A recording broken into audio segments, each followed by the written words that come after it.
Assalamualaikum dan hai semua. Hari ini kami akan tunjukkan cara membuat sabun daripada minyak masak yang terpakai. Projek ini bertujuan untuk menghitas semula bahan buangan dan menjaga alam sekitar. Sebelum kita mula, izinkan kami berkongsi objektif projek ini. Yang pertama, menghitas semula minyak masak terpakai supaya tidak mencemarkan alam sekitar. Yang kedua, menghasilkan sabun yang boleh digunakan semula dengan selamat. Dan yang ketiga, mendidik masyarakat tentang kepentingan amalan kita semula. Langkah pertama ialah mengumpul minyak masak terpakai. Kami kumpulkan minyak masak dari dapur dan tapis untuk membuang sisa makanan. Seterusnya, penyediaan bahan. Kita perlukan minyak masak terpakai yang telah ditapis, air suling, natural hidrosida ataupun naung, dan pewangi atau berwarna jika diperlukan. Kemudian, kita masuk ke langkah ketiga, proses pencampuran atau saponifikasi.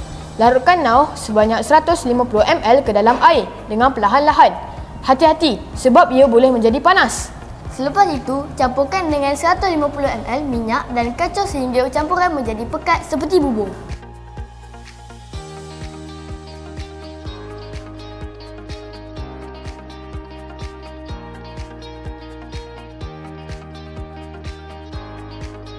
Langkah keempat ialah menambah 30 ml pewangi dan pewarna.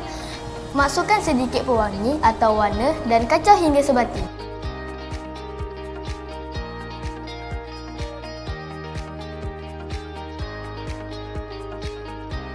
Sekarang, kita ke langkah kelima, menuang ke dalam acuan. Tuang campuran sabun ke dalam acuan dan biarkan mengeras selama 24 jam.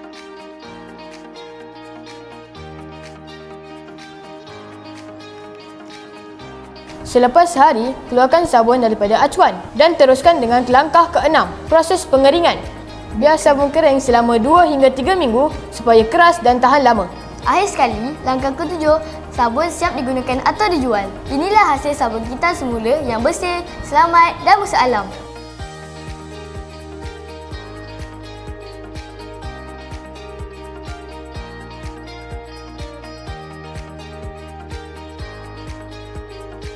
Marilah kita sama-sama menjaga alam sekitar dengan menggunakan semula minyak masak terpakai. Jom jaga bumi kita. Satu sabun Sita semula, satu langkah ke arah kebersihan dunia.